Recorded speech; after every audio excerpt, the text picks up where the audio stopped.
Esiet sveicināti! Iepriekšējā sērijā mēs apskatījām dažus pantus, kuros ir zinātniski pierādīts brīnums, piemēram, Dieva vārdi, pēc tam viņš pievērsās debesīm, kad tās bija dūmi. Un mēs teicām, ka dūma apliecina, ka šī visuma izcelsmam ir kaut kas kvēlojošs, nevis ūdens ezers, tāpēc šī visuma sākums nav no ūdens. Kā to bija iedomājušās visas filozofijas, idejas un reliģijas pravieša misijas laikā, taču debesu sfēru izcelsmes dūmi, un tas šodien ir zinātniski nepārprotami pierādīts, kā arī Dieva vārdi. Un debesis mēs esam uzcēluši ar savām rokām, un mēs patiešām tās paplašinām. Un kā Nobela prēmija fizikā 2017. gadā bija saistīta ar to, ka debesis ir uzceltas, jo tika pierādīta gravitācijas viļņu izplatīšanās caur telpu laika audumu. Tātad debesis burtiski ir uzceltas un Dieva vārdi, un mēs patiešām tās paplašinam.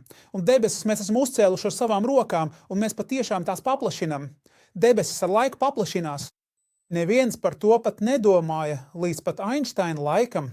Einsteins uzstāja, ka debesis ir nemainīgas un nepaplašinās, taču, kad kļuva skaidrs, ka debesis tomēr paplašinās.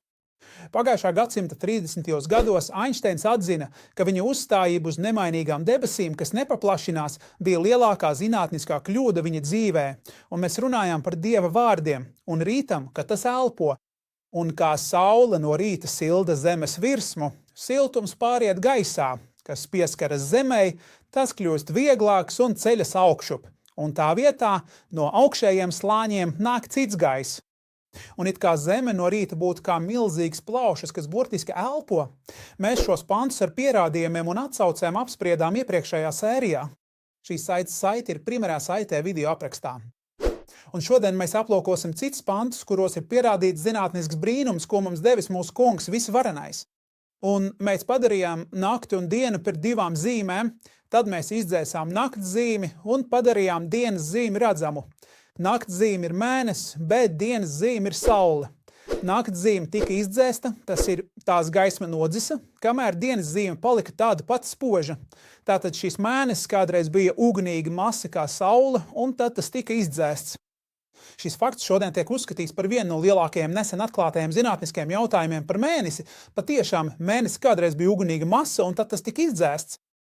Par to runā arī ģeoloģijas zinātnieks un Kalifornijas universitātes profesors Douglas de Gauls, un NASA savā oficiālajā mājaslapā ir publicējis video ar nosaukumu Mēness attīstība. Mēnesis bija ugunīga masa, un ar laiku tā gaisma tika izdzēsta. Ibn Abbas, lai Dievs ar viņu apmierināts, savā šīs ājas skaidrojumā teica, mēnesis spīdēja un bija naktszīme, tad tā tika izdzēsta. Kad Dali, lai Dievs ar viņu apmierināts, tika jautāts par melno plankumu uz mēnesi, viņš atbildēja, tā ir naktszīme, kas tika izdzēsta. Un patiešām zinātne šodien mums saka, ka šis melnais plankums uz mēnesis kādreiz bija kvēlojošs. Kā tad pravietis Muhameds s.a.v. zināja par šo zinātnisko faktu? Tik precīzi?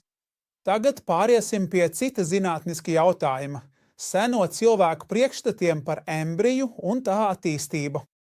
Praviešu sūtīšanas laikā zinātnes, medicīnas un filozofijas avots bija Aristotelis, Hipokrāts un Galēns. Tas nozīmē, ka, ja tu vēlējies izskatīties kā zinātnieks, pietika, ja atsaucies uz viņiem. Aristotelis, Galēns un Hipokrāts Aristoteles grāmatā par dzīvnieku dzimšanu.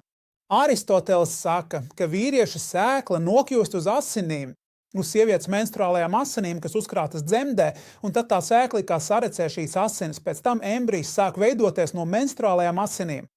Tāds bija cilvēku uzskats par embriju veidošanos tajā laikā, bet šodien mēs zinām, ka tas viss ir mīts. Mēs droši zinām, ka menstruācijas pilnībā apstājas, tiklīdz sieviete paliek stāvoklī un menstruālās asinis dzemdē neuzkrājas. Tas viss ir tikai mīti. Savukārt Galēns, kas tajā laikā tika uzskatīts par medicīnas tēvu, teica, ka sievietes šķidrums baro vīriešu sēklu. Un pēc tam, kad vīriešu sēkla ir barojusies no sievietes šķidruma, vīrieša sēklā ir mazs embrijs, ļoti mazs embrijs. Šis embrijs ar laiku sāk palielināties. Galēns iedomājās, ka embrijs ir ļoti mazs vīrieša sēklā, tad tas barojas no sievietes šķidruma un pakāpeniski sāk augt dzemdē. Tātad tajā laikmetā pastāvēja zinātniska vienprātība, ka sievietē nav nekādas lomas apaugļošanā, bet viss ir atkarīgs no vīrieša sēklas. Aristoteļa skatījumā menstruālās asinis sarec un sievietes šķidrums Saskaņā ar Galēnu vīrieša sēkla baro embriju, lai šis mazais embrijs, kas atrodas vīrieša sēklā, ar laiku sāktu palielināties. Tātad abos gadījumos sieviete tikai trauks embrijam. Nekas vairāk.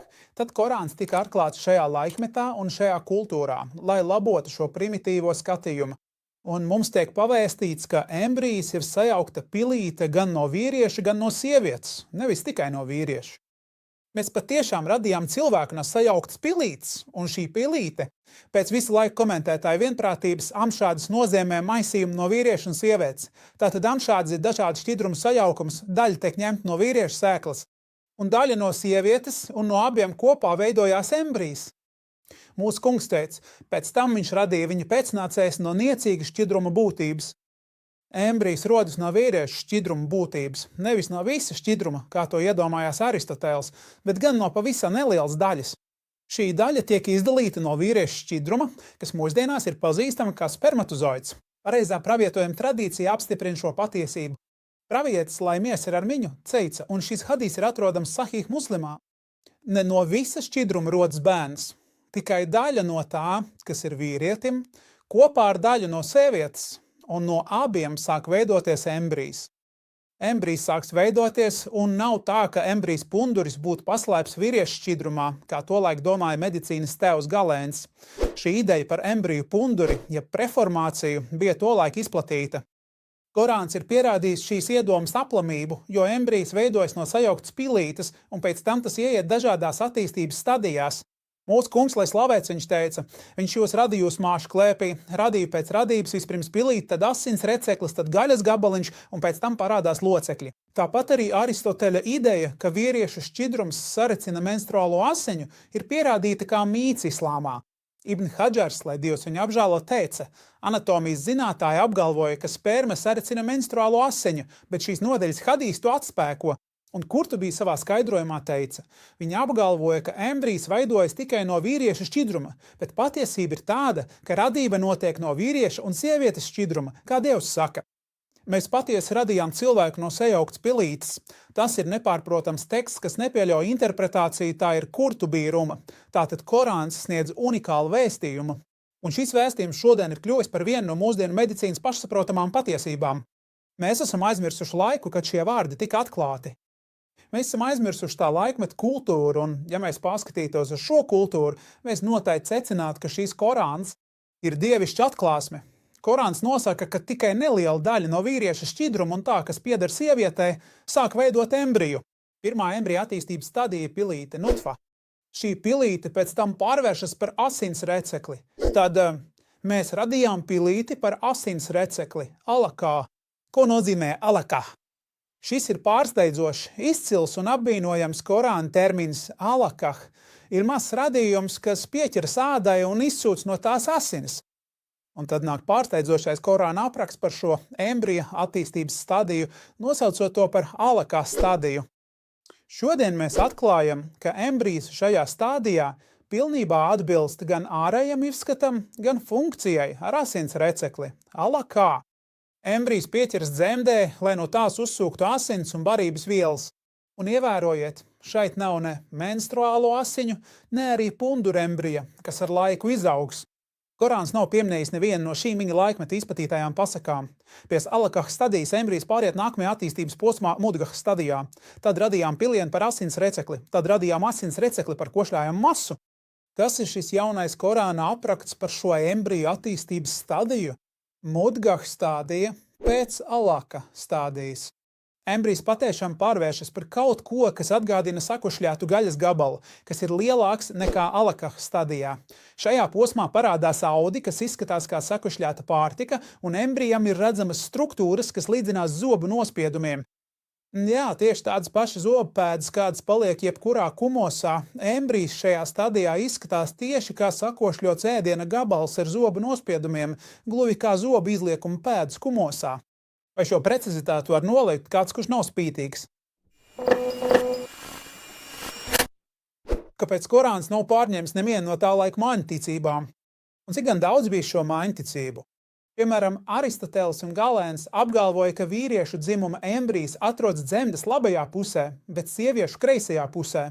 Kāpēc Korāns nav pārņēmis domu, ka vispirms veidojas embrija augšējā daļa un tikai pēc tam apakšējā? Un šīs ir Aristoteļa apgalvojums. Kāpēc Korāns nav pārņēmis domu, ka zēns rodas no labās sēklieta, bet meitene no kreisās? Šo uzskatu ļoti atbalstīja gan Galēns, gan Hipokrāts, un tas bija plaši izplatīts pasaulē, saglabājoties līdz pat nesenam laikam. Kāpēc Korāns nav pārņēmis domu, ka sperma ir balts asinis? Kā to iedomājās Galēns un kā to attēloja Korāns? Korāns nav pieņēmis nevienu no tajā laikā izplatītajām mājticībām. Kāpēc tas palika neskaidrs? Kāpēc tas izcēlās ar faktiem, kuras zinātne atklāja tikai nesen? Un, ja mēs pārējām pie cita jautājuma, Ādama radīšanas jautājuma, un kā islāms nosaka, ka cilvēks ir pēdējā dzīvā būtne, kas parādījusies uz zemes? No pravieša Muhameda ASV ir stāstīts, ka viņš teica: Ādams tika radīts piektdienas pēcpusdienā, pašās radīšanas beigās, pēdējā stundā. Ādams, lai mirs pār viņu, ir pēdējais radījums, un šajā jautājumā šodien nav domstarpības starp zinātniekiem. Cilvēks ir pēdējā dzīvā būtne, kas parādījusies uz šīs zemes. Paskatieties arī uz pravieša Muhameda ASV hadīsu Sahīš Muslimā. Katru Ādama dēlu apēd zeme, izņemot astaskaula daļiņu, no tās viņš tika radīts, un no tās tiks atkal salikts. Vai mēs esam radīti no astas kaula? Astas kauls atrodas mugurkaula pašā apakšā, pie astas skriemeļa. Vai tiešām mēs esam radīti no šīs vietas? Grūtniecības 3. nedēļas sākumā parādās tā sāktais primārais svītrojums, primitīvs strīk, šī mazā svītra, primitīvs strīk. Tas ir atbildīgs par embrija veidošanos un sāk veidot specializētas šūnis, no kurām 3. grūtniecības nedēļas beigās izveidosies embrijs. Šī svītra sāk izzust, un tās vietā parādās tā sauktā kaudālā eminence. Tātad kaudālā eminence veidojas no primārā svītrojuma. Šī kaudālā eminence ar laiku samazinās un veido astes kaula apgabalu. Tātad astes kauls patiesībā ir primārais svītrojums, kas veidoja embriju vietu, no kuras mēs esam radīti, kā pirms 1400 gadiem teica pravietis Muhameds SAV. Iedomājieties vīru, kurš ganīja aitas Mekas iedzīvotājiem uz nelieliem zemes gabaliem. Un viņš, pravietis Muhameds SAV, stāsta par tik smalkām detaļām. Mēs to uzzinājām tikai nesen, un es, būdams ārsts, patiešām esmu smagi centies, lai saprastu šī hadīsa precizitāti. Un kā šī sīkā lieta, kas parādījās 3. nedēļā, šī primārā svītra, ar laiku izzudīs un pārvērtīsies par astes kaulu. Kāda gan tā ir precizitāte? Un kāds brīnums tas ir, tieši no astes kaula cilvēks tika radīts, un tieši tajā viņš tiks atkal salikts. Patiesi, Muhameda salāva pravietības pierādījums ir kā prāta pamats. Runāja par zinātniskā brīnuma dokumentēto tēmu. Tas pie Dieva prasa veselu enciklopēdiju, pie kuras strādā zinātnieki un specializēti pētnieki, jo šī ir liela joma un tā sniedz labumu visiem cilvēkiem. Un šī sērija, tāpat kā iepriekšējā, ir tikai viena lapus no šī darba, kur es ceru kādu dienu ieraudzīt. Cik gan daudz šā brīnumaino zīmju. Kā pravietis Muhameds CAV varēja zināt par iekšējiem viļņiem jūrās vai par tumsu dziļā jūrā, kuru klāja vilnis, virs kura ir vēl viens vilnis, iekšējie viļņi zem redzamajiem viļņiem. Šo lietu pasaule uzzināja tikai nesen. To nav iespējams redzēt ne ar aci, ne peldot. To tik novērots tikai ar mākslīgiem pavadoņiem, jo iekšējie viļņi ir daudz lielāki nekā ārējie viļņi. Iekšējie viļņi okeāna dziļumos ir kā kalni, to augstums sasniedz līdz 600 pēdām. Kā pravietis Muhameds SAV varēja zināt šās nianses? Kā pravietis Muhameds salalā varēja zināt, ka cilvēkam ir 360 locītavu, 306 locītālu? Pravietis SAV teica, un hadīs ir atrodams muslimā, katrs Ādama dēls ir radīts ar 360 locītavām. Tātad, ja kāds slavē Dievu, pateicās Dievam, liecina par Dievu vienotību, slavina Dievu un lūdz Dievam piedošanu, vai arī noņem akmeni no cilvēka ceļa, vai ērkšķi, vai kaulu no cilvēka ceļa, vai pavēl labu, vai aizliedz ļaunu, kas noliedz šo 360 locītavu skaitu, tas ir drošībā, jo tajā dienā viņš staigā būdams pasargāts no elles uguns. Tas nozīmē, ka tu saki: Subhanallah, alhamdulillah, Allahu akbar, la ilaha illallah, astagfirullah. Dažādos šos pieminējumus. Tā, lai kopā sanāk 300-600 reizes. Tātad, kas to dara? Tas staigā, būdams pasargāts no elles uguns. Tagad pievērsīsim uzmanību šim skaitlim 360 locītavas. Cilvēks ir radīts ar 360 locītavām. Šīs precīzais skaits ir tas, uz kuru balstās mūsdienu medicīnas avoti. Mūsdienu medicīnas avoti šodien apstiprina, ka cilvēkam ir 360 locītavu. Šis jautājums šodien ir kļūst par vienu no zinātniski pierādītajiem faktiem, kā gan pravietis, lai svētī viņu Dievs un sveicina, zināja šo skaitu. Ar tādu precizitāti, kādu mēs pat nespējām iedomāties, neviens cilvēks nevarēja iedomāties, ka cilvēkam ir tik daudz locītavu. Daži arābi, pievēršot uzmanību, jau gadiem nepatiesi apgalvoja, ka kāds sens ķīniešu avots minimums šo skaitli 360 locītavus. Taču, pārbaudot šo avotu, izrādījās, ka tas ir meli, un minētais skaitlis ir 365, nevis 360. Šodien medicīniski pierādītais skaits. Un atklāti sakot, es nesaprotu, kā ateisti var piedēvēt pravietim, slavu Allāham. Zemes ļaužu zināšanas viņi piedēvē viņam ķīniešu, sīriešu, eģiptiešu un pasaules kultūras zināšanas. To visu tikai tāpēc, lai noliek dažus viņu brīnumus, bet viņi nespēja. Viņa stāvoklis ir nožēlojams, viņa nostāja bezcerīgi, nožēlojami, izputējuši, un viņi tādi arī paliks, turpinās strīdēties par patiesību, ka tā jau ir kļuvusi acīm redzama, atvainojies par šīs sērijas iejaukšanu.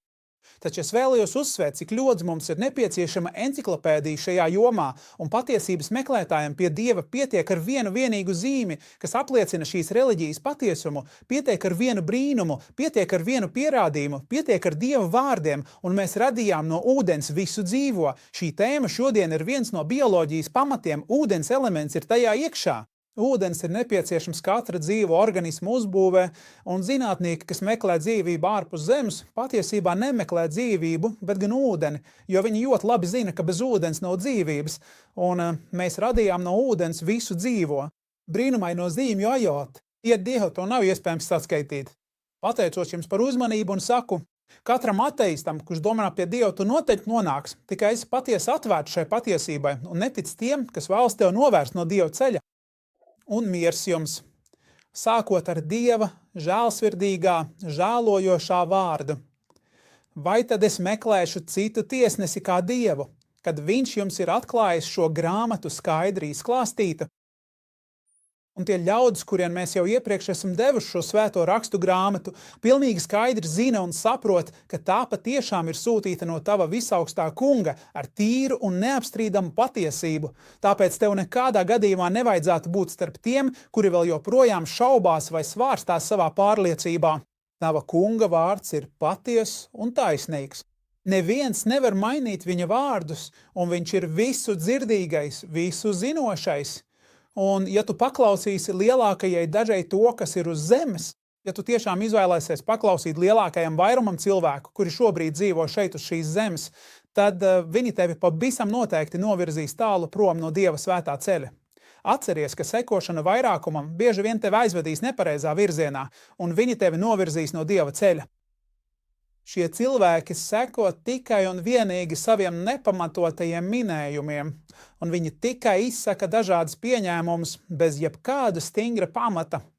Patiesi, tavs kungs vislabāk un vispilnīgāk zina tos, kas apzināti vai neapzināti novirzās no viņa svētā ceļa, un tieši viņš vislabāk pazīst visus tos dievbijīgos cilvēkus, kas stingri turas uz pareizā un patiesā dzīves ceļa. Mans Dievs ir bezgalīgi plašs. Dievs ir dāsns, un tavs kungs ir nama un svētnīcas kungs. Pie tevis esmu nācis slepenībā, atgriezies ar putekļainām kājām. Dievs ir bezgalīgi dāsns, un viņš ir nama kungs.